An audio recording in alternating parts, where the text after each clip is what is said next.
Hello, my gorgeous gastronomes and vampires. Welcome to T-Rex Steel City Mukbang. Where will this food journey take you today? Pull up a seat. Let's eat. Hey guys, got that lasagna and a nice crispy side salad. Yeah. First, I want to thank all my subscribers, old and new. Thank you guys so much. I love you. And to those of you who have not subscribed, please hit that subscribe button and the notification bell so that you can be notified every time I upload a new video. Also, this shout out goes to Dr. Brilliance of TikTok. He is the sponsor of this lasagna dinner. Thank you, Dr. Brilliance. Thank you. This goes out to you. I hope you like lasagna. You didn't tell me what you wanted, so I just created something. And I'm using my fork today because I was excited to eat. And of course I didn't let it sit long enough. You know, you gotta let lasagna sit for a little while. And speaking of that, I have the recipe to this spinach mushroom veggie lasagna on my cooking blog.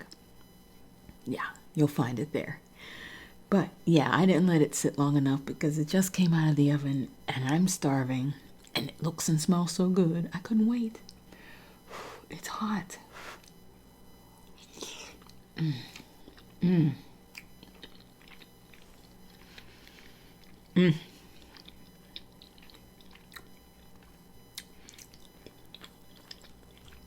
Mm. I did the quick and easy lasagna.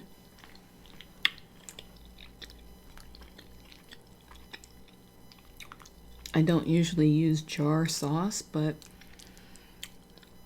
that's the best way to make it quick and easy. Use the jar sauce. Mm.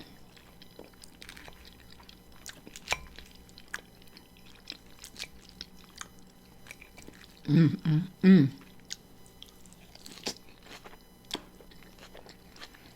Mm.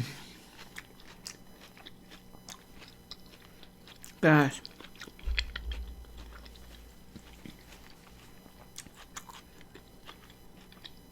This is 100% meat-free.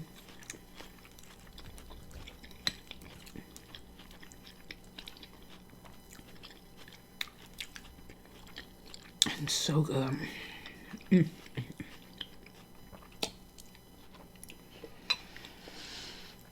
Mm. So, I can tell you that I had the absolute worst scare of my entire life.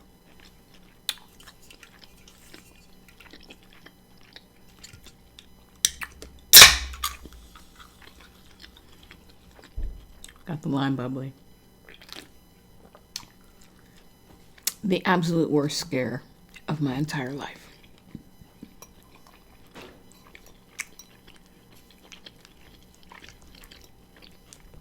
At 2 a.m.,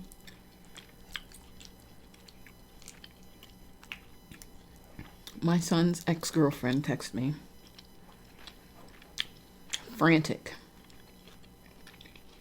asking me to contact the police in the hospital because she had gotten multiple text messages from various friends of my son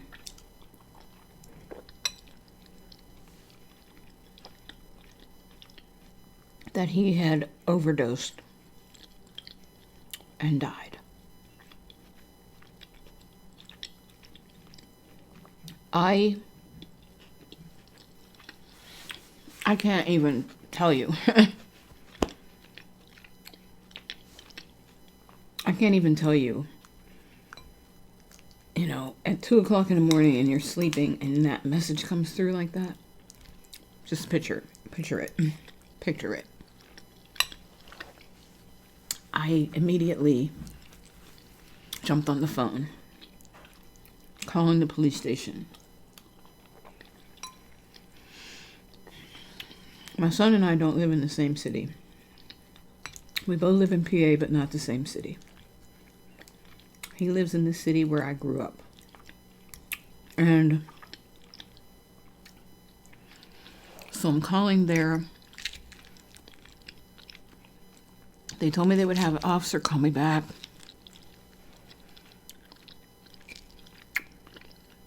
She called back within, 15, 20 minutes. In the meantime, I don't know what to do. I'm like just a basket case.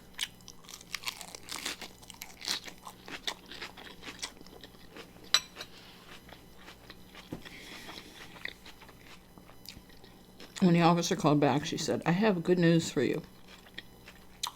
We don't have any record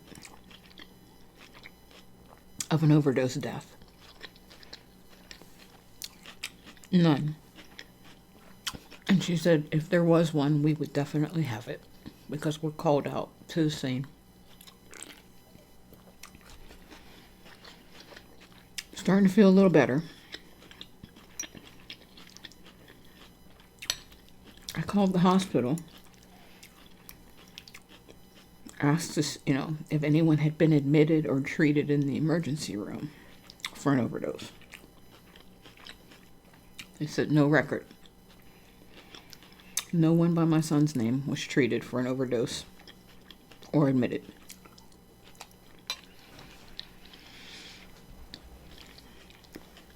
So now I think, okay, I'll be able to go back to sleep for a little bit, I think.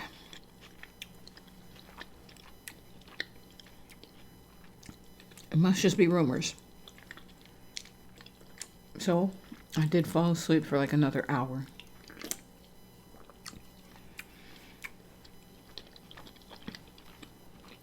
But I woke up because I'm thinking, well, if no one has seen my son, where is he? If he did not OD, where is he? So I got up like an hour later and called the police again, asking if I could file a missing persons report because no one has seen him. He was presumed dead. But we don't think that's the case now. But where is he? He's missing. We need to know. I need to know. So the officer was very nice. He took all the information that my son's ex had given me, like his last whereabouts and who he was with and things like that.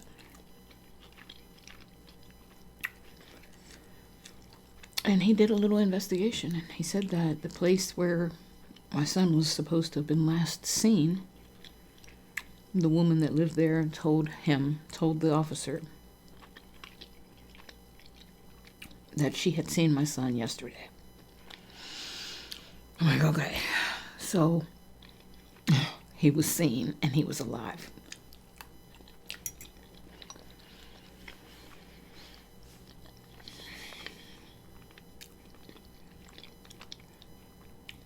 Then, shortly after that,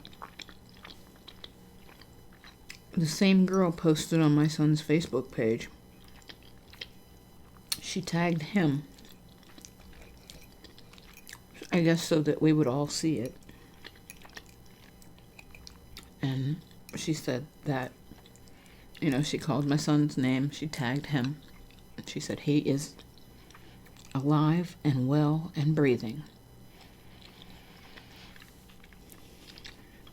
Then and only then was I able to pull myself together enough to make this meal, because it almost didn't happen.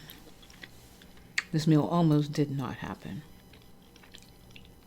because I thought I was going to have to drive home to where I grew up. I thought I was going to have to go there.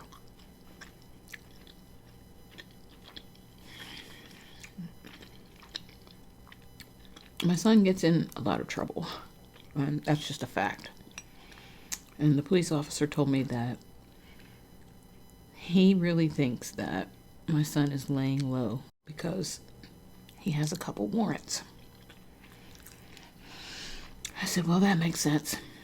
He's done that before, but he has never faked death, you know.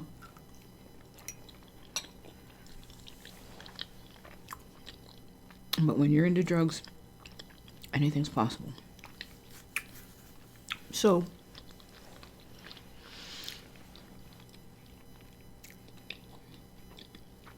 I was able to pull myself together to this point. I still want to hear from him. I haven't heard from him. I heard from his friends.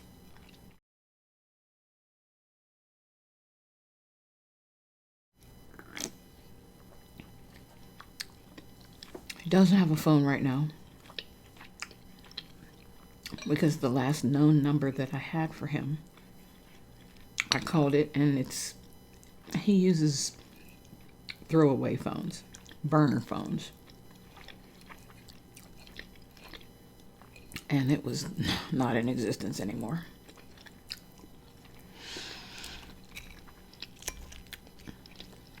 And it's not unusual for me to go months without hearing from him. So I usually don't worry. Especially when he's out there, he'll avoid calling me. He basically hides from me, but not from everyone else, because he knows what I'm going to say.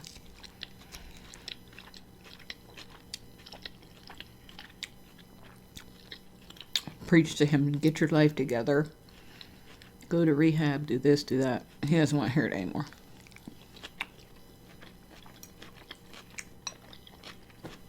He's 37.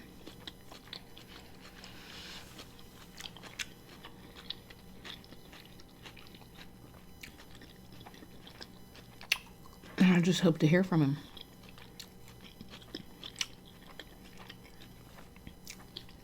I do believe that he is hiding out from the police. That's what I believe.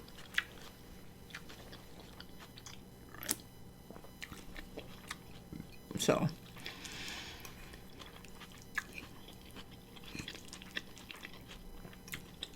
I feel 98% better, and I'll feel 100% better when he contacts me himself.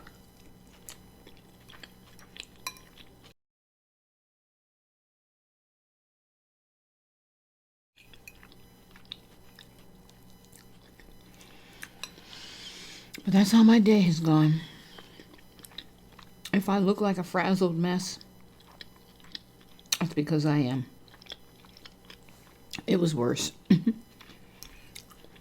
I looked way worse earlier. But my heart stopped.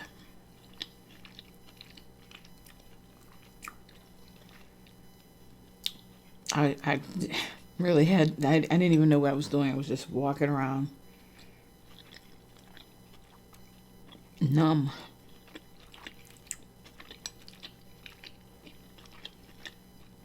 Kids will be the death of you.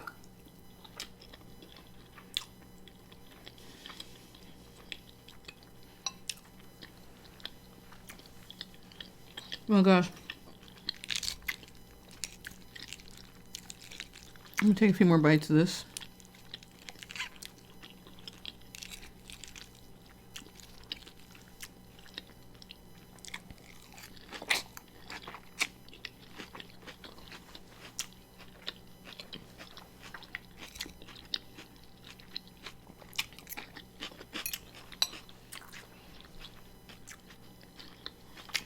I'm gonna tap out.